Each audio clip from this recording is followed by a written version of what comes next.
You know, if we do get that Switch 2 in 2024, two games I hope Nintendo doesn't leave on past platforms is The Legend of Zelda Wind Waker and The Legend of Zelda Twilight Princess. I mean, it's kind of strange how they left those two games behind, but you know, hey, at least we got Thousand Year Door on the Nintendo Switch coming. I mean, I am super excited for that.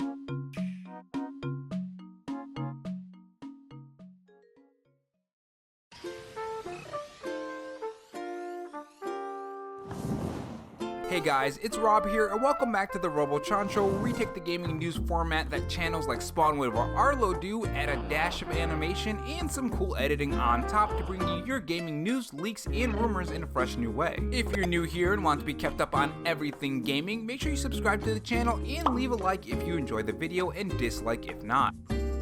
In this video, we are going to talk about some recent Nintendo Switch 2 leaks for the next Nintendo console, which includes some specs and also a possible release date that isn't really what it seems on closer look. If you guys enjoyed this video, leave a like, it helps the video reach more viewers when you do, and if you want to follow me on Twitter and help me reach my goal of 2,000 followers this year, you can follow me at RoboRob93. Without further delay, let's get to the info. So the Nintendo Switch 2 is a huge topic right now. Every day it seems like it's trending on Twitter. People are speculating left and right, and while a lot of people are getting sick of the Nintendo Switch 2 talk, I'm personally loving it. It's fun to speculate, see the wild rumors and leaks, and just overall that time when we're coming up to the next phase of Nintendo's life. A phase that could be pretty interesting according to these new murmurs of the spec of the Nintendo Switch 2. So if you guys haven't heard this yet, the specs that are floating around for the Nintendo Switch 2 are 8GB of RAM, 64GB of storage, and a 120Hz screen. It's a pretty big deal. I mean, at least to me anyways. I always love high frame rate over resolution, so this is pretty good in my opinion. And note that I say pretty good because there are some small complaints I do have if this ends up being true, that is. Let's remember, this could always be fake. Now what does this mean for the power of the console? Well, I mean, what really sticks out to me is the 8GB of RAM.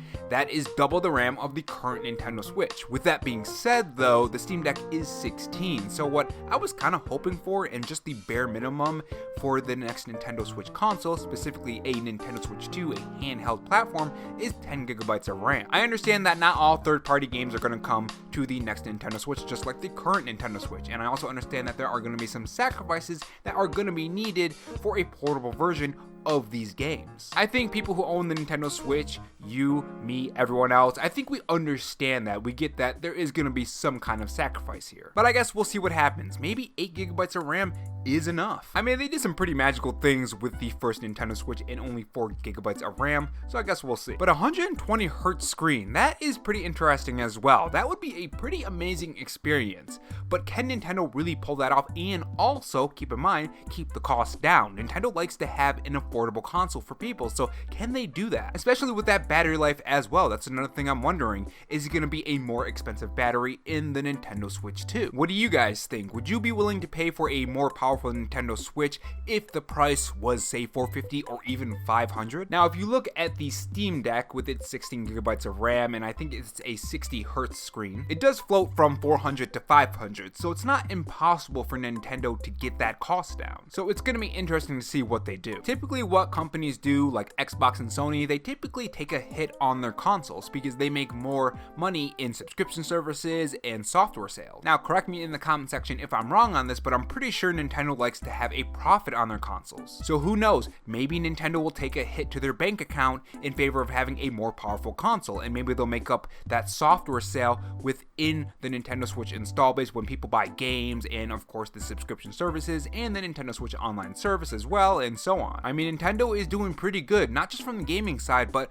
from the theme park side and also the movies as well. And of course there's the toys side of that too. That probably makes them a ton of money, but I guess we'll see. We do have some more information, or I shouldn't even call it information at this point, because the company is talking about a Nintendo Switch 2 release date, but not all as it seems though, as you'll see later in the video. With that being said, this is what Digital Trend had to say on the topic. Formerly known as GameShark, AI Shark is set to redefine the gaming landscape with its revolutionary AI-enhanced technology. The innovative gaming software is set to mark a significant leap forward in the gaming experience, bringing enhanced gameplay for beginner-level users. The official launch is planned to coincide with the Nintendo Switch 2 in September of 2024. Now, what does this mean? Does this mean that this is officially happening? The Nintendo Switch 2 is going to come in September of 2024? Well, not exact. Now, I know some people have been picking up this story, and maybe some of you guys haven't heard the update on this, because there is a pretty big update on this. It was later discovered that this is not from Nintendo. It isn't Nintendo telling this company that, yeah, we're going to be launching the Nintendo Switch 2 in September of 2024. It was discovered that this is just a guess. So I wanted to update that story for people who maybe only heard the first half and are going on believing that this is based on inside knowledge. Which, speaking of that kind of thing, Smite 2, which was recently announced, is going to be skipping the Nintendo Switch 2 because of power, apparently, which is really confusing, I know, and here are the details. Smite 2 is real and planned to enter alpha testing this spring, but Titan Forge Games has no plans for the Nintendo Switch release due to concerns that the handheld game console won't be able to run it. Now, whether this is based on inside knowledge or not, we don't really know at this point, because it could potentially be based on inside knowledge, but on face value on what they're saying, it's not. But you have to think, they wouldn't come out and say, yeah, we're not going to make this for the Nintendo Switch 2 because it's not powerful, because then that would confirm the thing exists, and I'm sure Nintendo doesn't want a company doing that. So the only thing we can do here is pretty much just wait until Smite 2 comes out, or closer to the Nintendo Switch 2 release date, whether that's 2024, 2025, or whenever they're going to drop this thing. With that being said, let's say Smite 2 never comes to the Nintendo Switch 2 and they do end up skipping it. They make it official when the Nintendo Switch 2 is launched. I think that's going to be a pretty big concern, because Smite 2 not hitting the Nintendo Switch kind of speaks volumes of the power of the Nintendo Switch, and what could happen is other games could not run on the Nintendo Switch, having a lot of games that theoretically should hit the Nintendo Switch not hit it. Or we'll get like really bad ports, like sometimes we do see with these third-party games, and sometimes, honestly, first-party games and second-party games. I'm just overall, some Nintendo Switch games just don't run well on the Nintendo Switch. I mean, even games that I enjoy playing, like Hyrule Warriors Age of Calamity, there are a lot of places in that game that just don't run well. Now, part of that is optimization, but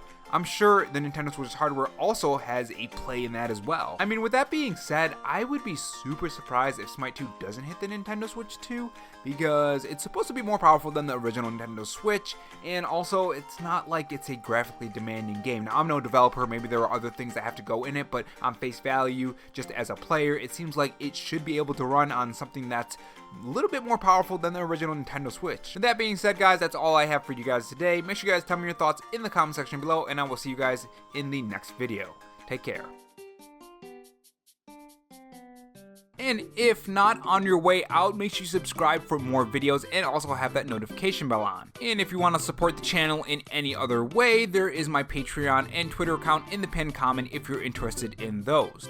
Oh, and also have this donut if you're still sticking around for me rambling. Thanks for watching, guys, and remember, stay safe, stay charged, and have a good one.